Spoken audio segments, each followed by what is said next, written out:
Okay, in today's video, I want to get this these leg assemblies done for this trestle base, and I'm going to try a new method for myself. I always did it traditionally, and I'm going to explain the traditional method to you.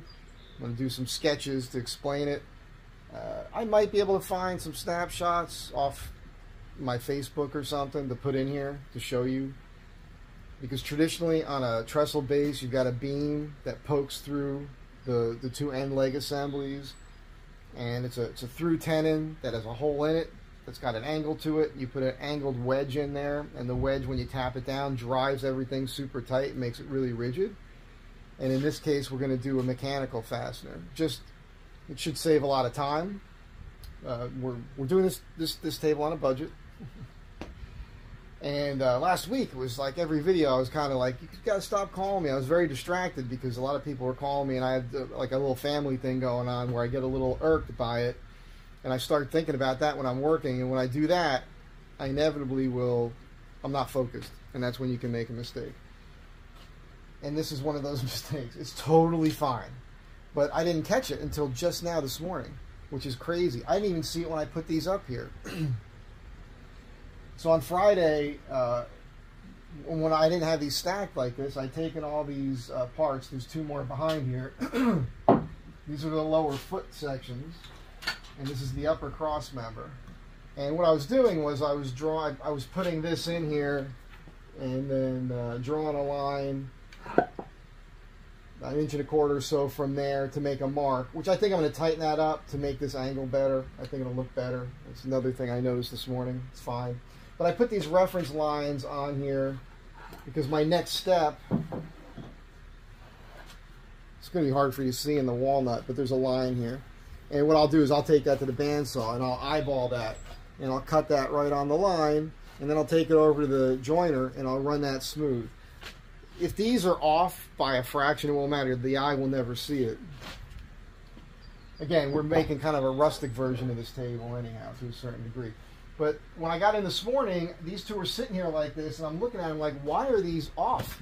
And in one of the other videos, I had known that I made them too wide, and I was going to put little pieces here, right, to take up that space for the tenon. And when I saw this morning, I went, what the heck did I do? What did I do? It's not normal. And so, yeah, I had center here, and you can see what's going on. For whatever reason, I'll tell you what, too, if these were stacked like this, I would not have caught that they were off, and one of these angles would have been sharper, one of these angles would have been longer, and if I didn't set these up right when I put the trestle together, it would have done this kooky shift thing. You would have saw it. The beam wouldn't have been lined up. Wow. And it was so funny because I wanted to stay on Friday, or Saturday rather, and really get these done. But I got this, I did this, I think I mentioned it. I did in the video. I got on this super long video chat with these two gals I know that I went to high school with. They were foxes in high school, man. Both of them. Stone cold foxes.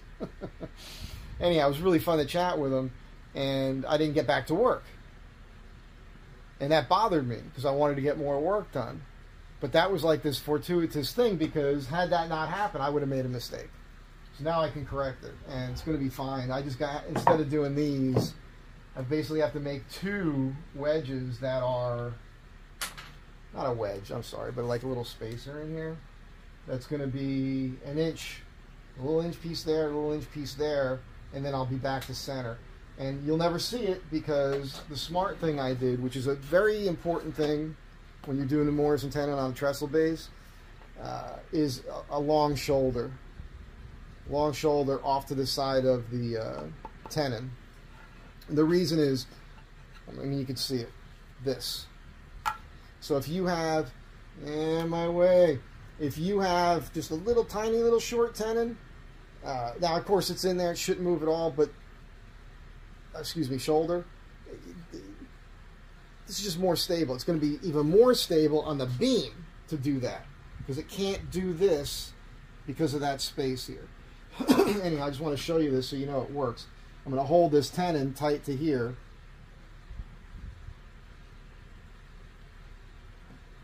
I know it fits. It's a little, supposed to be a little snug. I think the other side's a little bit looser, but there we go.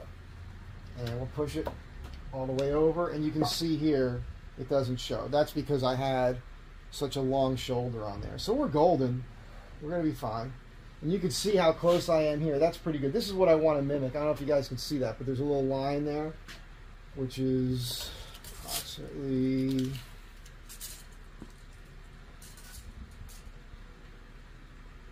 Oh, that's interesting. That's okay. That's probably what it should be. That's funny. That's the exact same measurement that it was off by, which makes sense.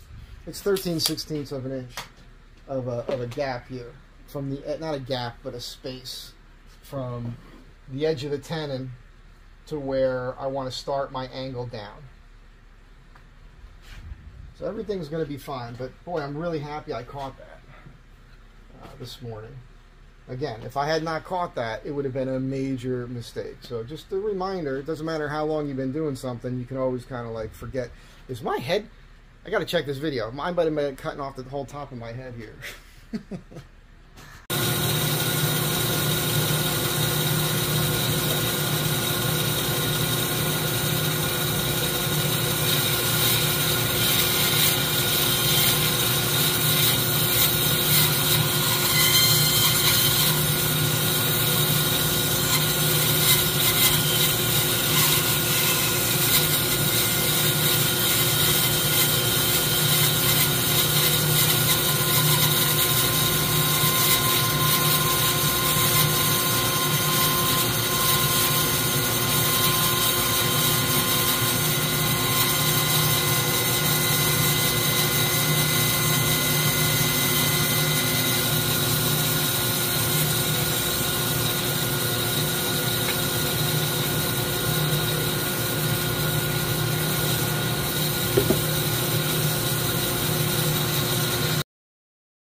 Passes per side.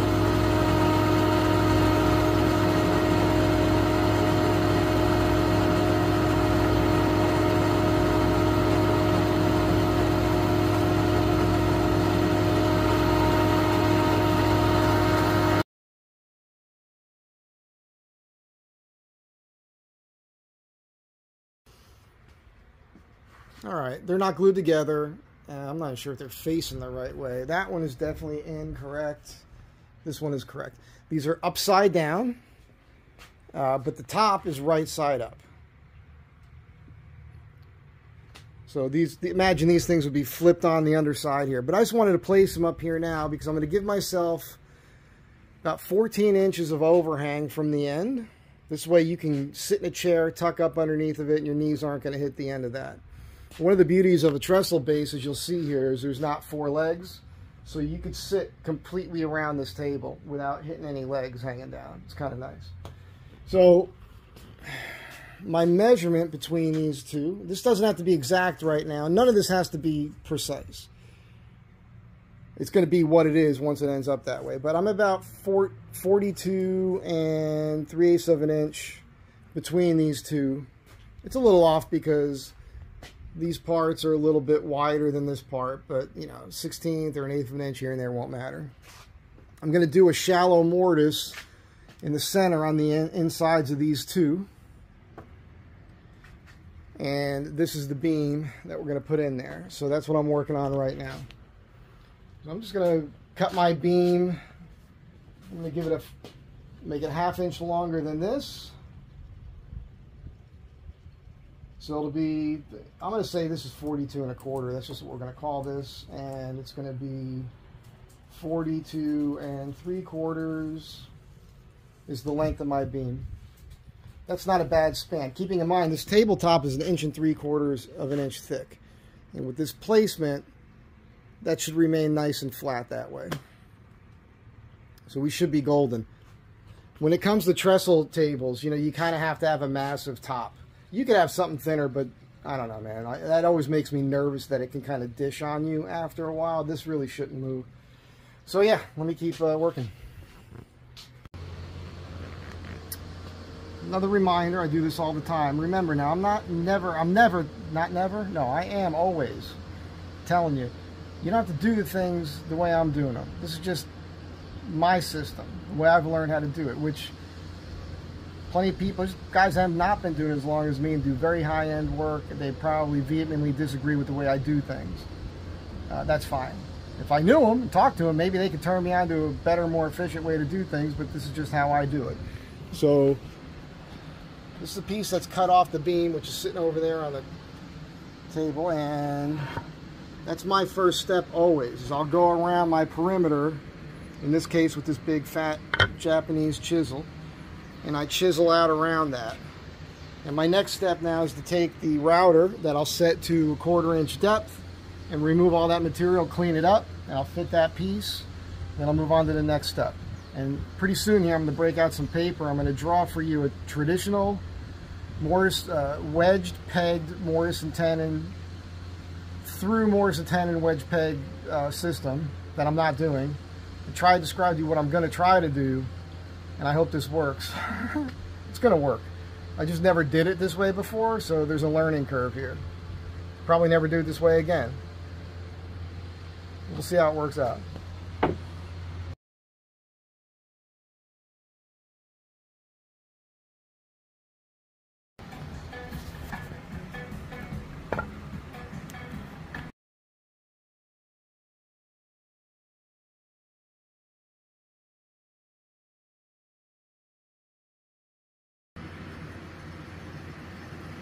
Alright, there's nothing holding this thing together other than some very basic joinery. Well, mortise and tenon at the feet and the top, and just a very shallow, which you just saw pictures of, 1/4 inch mortise in those posts, right, on those trestles. So now comes the controversial part for people that do stuff like this for a living. Yeah. I'm trying to quickly sketch this for you so hopefully you can understand. My hand's going to be, there's no way for me to do this that's easy. Work around that camera here. First of all, these washers are 1 3/4. They didn't have a paddle bit that's 1 3/4. If they did, I would just get that and make a perfect circle on the post and mortise that as deep as I want, you know, so that this thing here, when it was on there, it could sit proud of the post if I wanted it to, but I'd like to sink it in all the way, or at least partially, because it'll look cleaner that way. I'm talking about right here, that little circle right there. Traditionally, if you were looking at this right here, straight on the edge, you got your post, you got your foot, you got your upper cross member that the table sits upon, right? You got your tabletop. Then you got a post that's going to come in here. I'll do it from this direction. So your post would come in. When I say post, I meant the beam. We'll just draw that up like that because that's what it kind of looks like. And you have your 1/4 inch mortise here. But you'd have a mortise attached to this. It would go all the way through.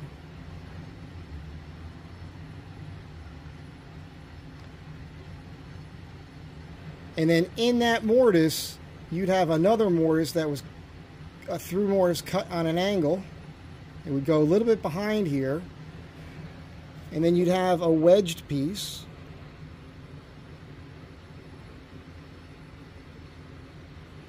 And you would drive that into that. And as that got driven in, it would pull everything tight.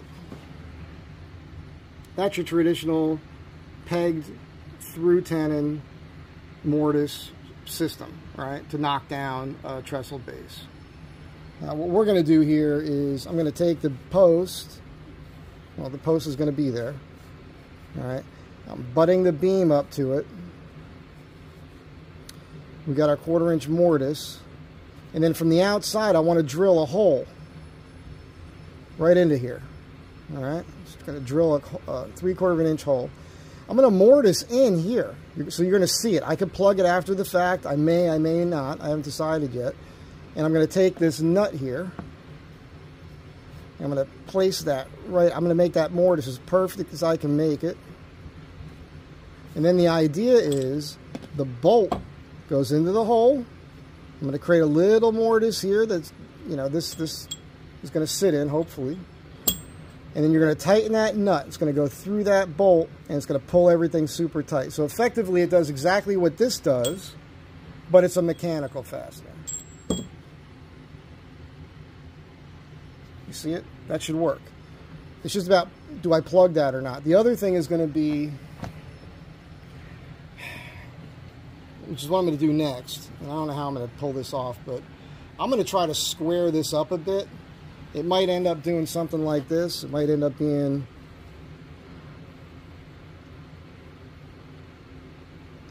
might have little chamfers on the corners because that's just how things are with the size of the hole in the center. Might end up being something like that, but better. And then I'll make that, I'll lay that on the edge here, right out here.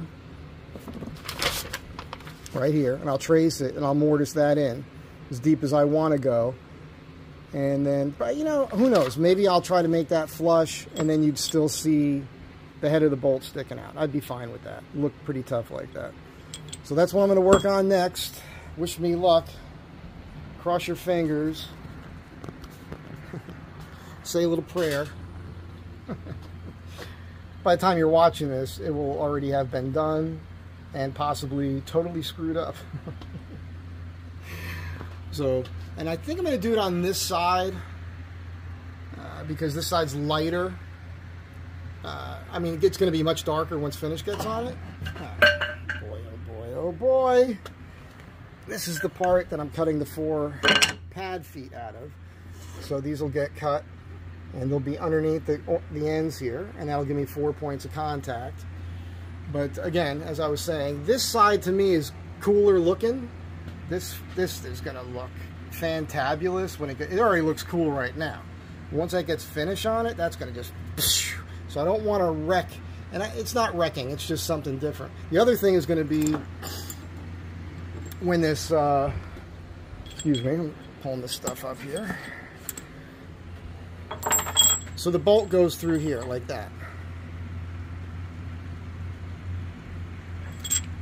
I got to mortise in and I got to place this nut in there, and that's got to be pretty perfect. The thing is, there's not a lot of room from where the threaded area is to the top of that nut, right? So that's part of the reason why you want a washer. And I'm going to trim this down. On this here, I'm just going to slice it here and here to make it narrower, but I'm going to leave the top high, top and bottom high. And I got to create a slot somehow. Sorry.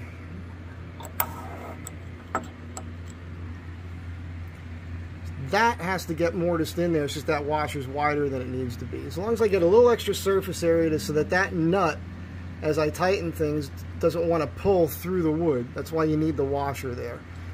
And I've got that little tool. It's in here. It's in the van. It would have been smart if I would have had all this stuff out of here. Oh, by the way, on Sunday, I went to the swap meet, as I do most Sundays. I picked up this vintage Black & Decker Workmate. All the parts are here. It works perfectly. And this is the one with the aluminum. I've been wanting, or this might be cast something maybe, but this is metal. And this is an early model version. Even has the original label on it still. I can't see what you can see because there's too much sun here. But I think it says model number 2 on the bottom. Somewhere. Type 2 it says right there. But look at this. It's all the original stuff, man. Really cool. This is one of the neatest things that was ever made. I've used one of these, a cheaper one that I bought for 10 bucks at a yard sale back around like 93. And I busted it up, and the clips that hold it up don't work anymore. I got to put wedges in to keep it locked up. So I was pretty stoked to find that. That's a nice thing to have. Back to what I was doing here. Hang on. So yeah, this tool here with that blade, I think I can use to make the, you know, I'm going to have to try a little finesse here, but I think I can use this to make the slot for this on the side of the nut. So I got to get to that now, and okay, let's see how that goes. All right.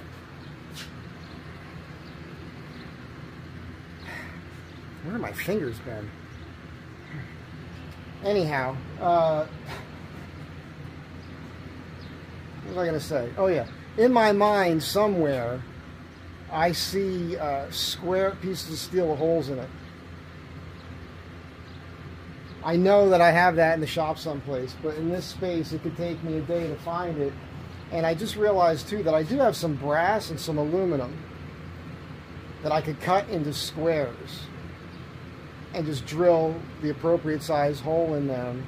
And I think that's going to be easier than try to trim down these washers that are steel.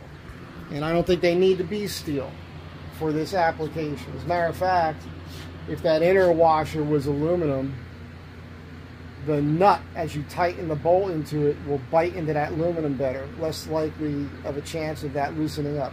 And by the way, the beauty of this too is if the table moves a little bit, that just tells you the bolt's loose. All you gotta do is throw a wrench on it and tighten it up real well. So I think I'm either gonna, oh my God, I wanted to get this done, but you know what? It's worth looking. It's somewhere in here.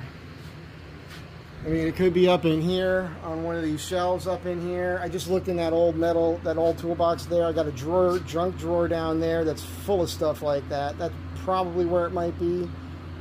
I don't think it's in any of the containers there. I got tons of stuff crammed in back here.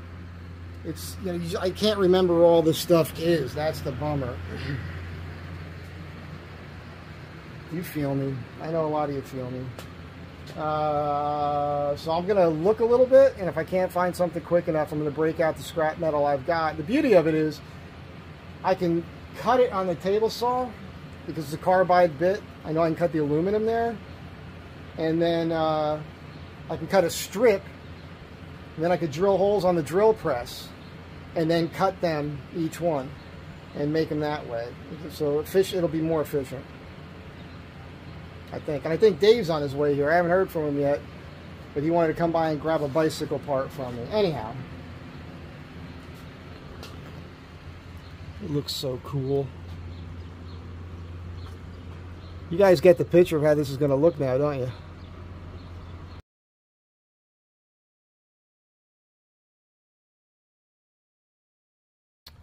Alright, so you guys are watching the video here. The leg assembly parts are all made.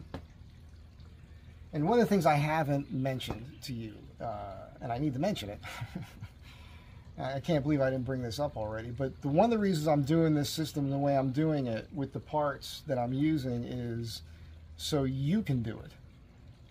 This is not beyond you. That's why I'm doing it this way. You know, because the traditional that you've already seen method of a through tenon that has an angled mortise in it and making the wedge and setting that correct so the wedge does its job, that's a little advanced for a lot of people. It's a difficult thing to pull off and make it clean and correct because, you know, on the outside of that post where the wedged peg goes through that tenon, that hole has to be super crisp. It's got to look right. So that's not something that a lot of people are comfortable with. So this idea that I'm doing, I mean, I just bought this at the hardware store. Turns out I'm not going to use these washers. I am going to use the nut. These are hot right now because I just put these on the sander and I shaped them a little bit, made them a little flatter, because when they go into the post, they're going to go in like that. And I want a little extra room there. And then what I'm doing is I'm going to take this brass, I'm going to cut 2 squares. I'm going to obviously put an X here and drill the appropriate size hole. And then on the outside of the post, I'm going to drill the hole. Then I'm going to lay this square up on there. And I'm going to mortise that in. And I'm angling it, I'm rotating it so it looks more like a diamond, because that's what I did on the breadboard edges. And then what I'll do is, and I'll do that right now, is I'll take this over to the sander and I'll just knock these hardening marks off the end of this bolt here. And well, I hope you saw all that on camera. Just to clean that up a little bit, I might try to take the galvanize off with some heat, WD-40, kind of give it like a bluing effect or something, so it looks a little bit cooler up against the brass. And then when I make my mortise in the post, or the beam rather, to insert these nuts in front of that, I'm going to take a little piece of brass and fit that in there too, to give me a little extra surface area so that that nut is pulled tight up against that piece of brass in there. And obviously you'll see that as this process continues. But again, I just wanted to point this out. I'm doing this system, I'm showing it to you so you can duplicate it. If you want to make a trestle base and you don't feel confident with that joinery aspect of it, you can figure out the same thing. They make knockdown hardware for tables and whatnot. The problem with it is I don't know that they make anything this robust. This tabletop's got to weigh close to 200 pounds. So, you know, this is a substantial trestle base I'm doing, and I just figured, you know, let's go overkill. This is a 5/8 inch bolt by 5 inches long. So that's it. Just want to show you that. Stick around, there's more to come.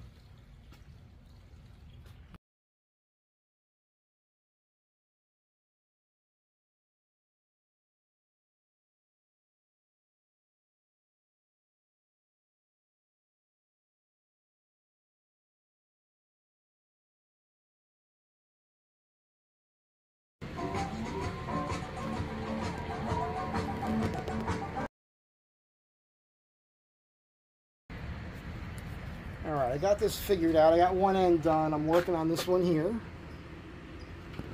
I just want to show you how it's going to work. I want to get this video out to you guys today, but this hole is not perfect. But if you look in there, you can see what's happening. And what's going on is I fit these parts here in there. It's like on this side here, it'll be like this. Be up here like that. So this is how this is going to sit. All right, inside that spot. And it can be a little loosey-goosey up and down, which is fine. You want it to move a little bit and wiggle. I'm going to put this up on the tripod and show you how it's going to work.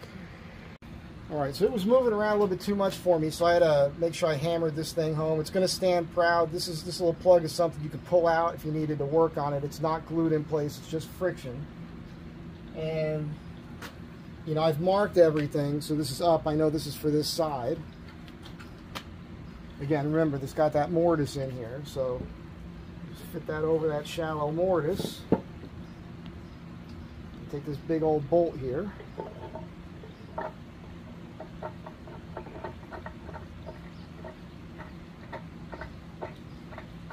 Now keep in mind too, I've got to, I'm going to mortise this in behind this.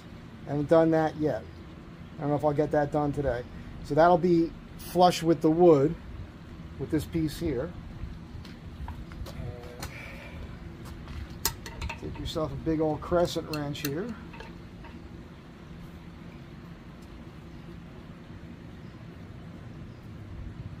I don't need to go crazy right now. Keep in mind, like I said, that piece of brass is going to go there, but this here, that ain't going anywhere. That is rock solid. And you can see how clean that is. So pretty stoked with the system. I've never done this before this way. But the reason I'm doing it is I wanted to show you guys that you can do it. And I didn't show you every step along the way because I don't have that kind of time. Again, this is not a how-to channel. It's just how I'm doing it. And I'm pretty stoked with this. And if the nut moves around and it gets a little finicky and you got to adjust a couple things and stick a screwdriver in there to align it or something, or you got to tap this plug to lock it into place better, that's okay, because this is not something you do. Probably this table will get set up, be put together, it'll never be taken apart again. And to move it, you need a couple people to lift the top. So you can have a couple people lift the top off and carry the top to where you need it, stand it up someplace, move the base to where you want it, and then settle the top back down on there. Just like that. So I'm going to get the other one in, make a little plug for that, and then that's going to be the end of today. Unless I have enough time, maybe I'll mortise those little brass. Basically, it's a glorified washer. I might try to mortise that in today, but if not, I'll get it done tomorrow. I'm kind of stoked with that.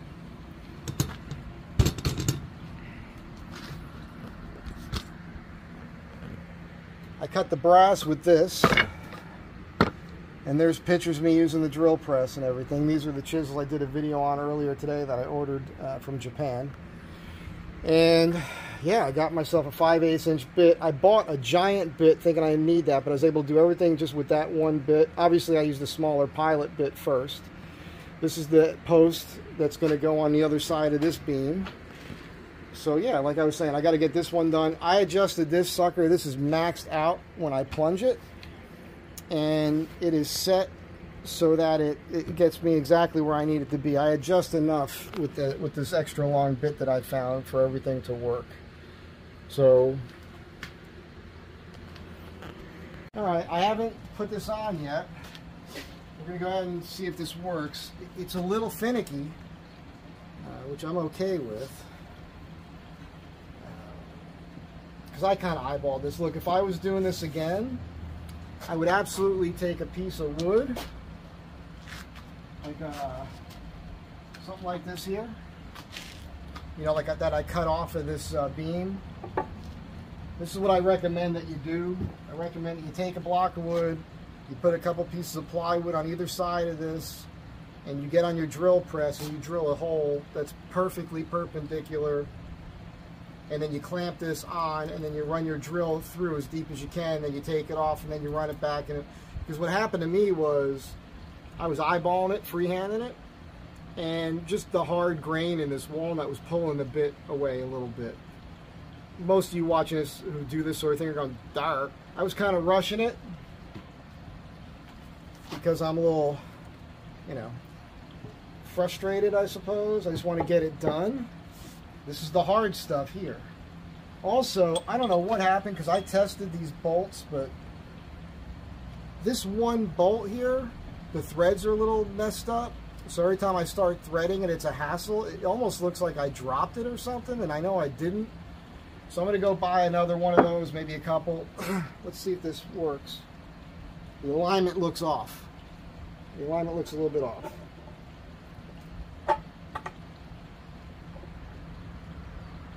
And that's what's going on. So I could tell that even though I lined everything up, there we go. My barely catching on a thread. I could tell that the nut and that brass washer are a little bit low, but I did catch it. So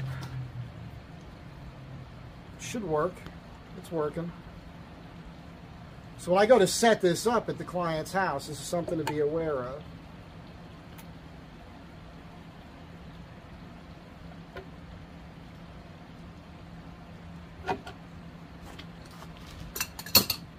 That is still a success. This is I think this is the nicer side of this post, or excuse me, this beam. I'm leaving the knot here. And yeah, so this will be the back side of the table, if there is a back side. Just those little plugs there, which is nothing wrong with that. And I'm going to leave them squared off and proud just like you see them, because worst case scenario, you could get a sharp chisel in here and dig into this and lift it out if you needed to get in there and mess with those. So it's serviceable, all right? Anyhow, so the next step here, like I said, is I got to mortise these in. I don't know if I want to do that today. It's about 5 o'clock and it's been one of those days. But tomorrow I can mortise these in, I can sand everything, I can glue up the foot and the top cross member to this, get the whole leg assembly together, do the little mortises, the shallow mortises underneath the top that fit into these parts. And you guys are going to see the table sitting up on its leg assembly tomorrow. And then once that happens, I'm wiping finish on, which is very straightforward. But this video in particular was leg assembly and breakdown trestle base system using store-bought hardware. I don't know my titles. You guys know the titles on my videos. They're like a sentence long sometimes. But that's what this is. So you can do this too. Wait till you see it. This is nothing. Wait till you see it when it's done. It's going to look cool. That's it, man. I'm done with this. I'm done with you for now. Have a great day. Thanks for being here. I hope you guys enjoyed this. I'll catch you in the next one.